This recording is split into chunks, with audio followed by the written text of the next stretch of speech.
Asmonomi Solimi در میدان بوده. یک گلیم 500 تومان بوده است مخلصا. نفهمیدم نگویید. یک گلیم 500 تومانی. روزر دستی یحیی.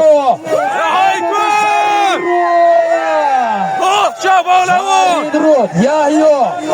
یاردم که بالامون یاردم کنید یک تمر نشود. مهران پهلوان کشاکش دارند.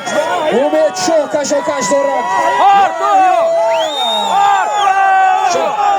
مهران شاه اینجا بیاید. مایلش یحیی همین روز همه گپ میبردن. یحیی پیشتر بیاید. مایلش سر و سیمن نشوید. سر و سیمن نشوید. یک دقیقه. خب دو پهلوان مره کردن. یک یحیی پهلوان از دهی زرین رود اسبونامی مستنگ اسبکی از دهی زرین رود صاحب است نصرالدین مره مبارک مهران شاه پهلوان از دهی دشت قاضی اسبونامی سمند اسب امکی منصور پهلوانی جوان خوش آمده زنده باشید مره مبارک سالم یک گلیم 500 تومان پول بود مراسو کنید خوش آمدید ما خورسند که پهلوانای جوان مره کرده ایستادن یا پهلوانو بینید سالمی رفته ایستاده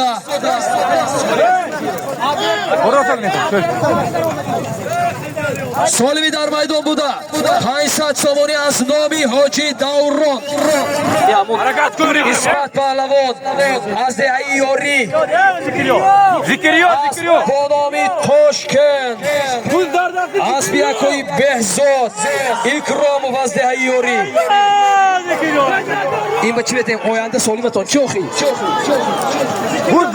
سالمی در میدان بوده یک گلیم 300 تومانی بزردستی زیکریو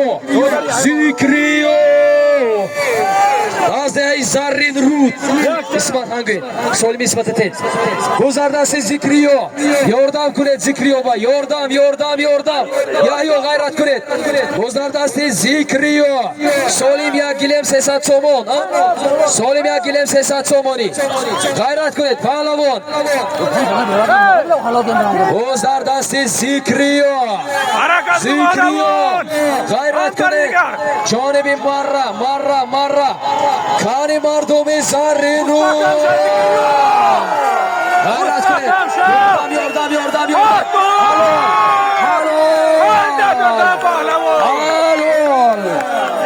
بابوز نرسید آفرین انا این گپی دیگر زیکریو پهلوان از دهی زرین رود اسبونامی براسله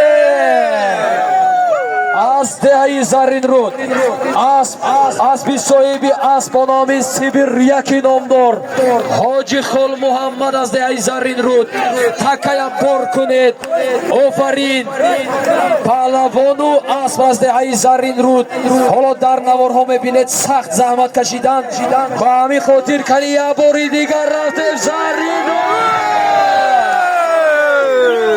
اسبی نو سالمی می رفتگی پول ما بریدم 5000 روبل رسیه از نام عبدالله رحمت جان حرکت کنید پهلوانا مالده زیکریو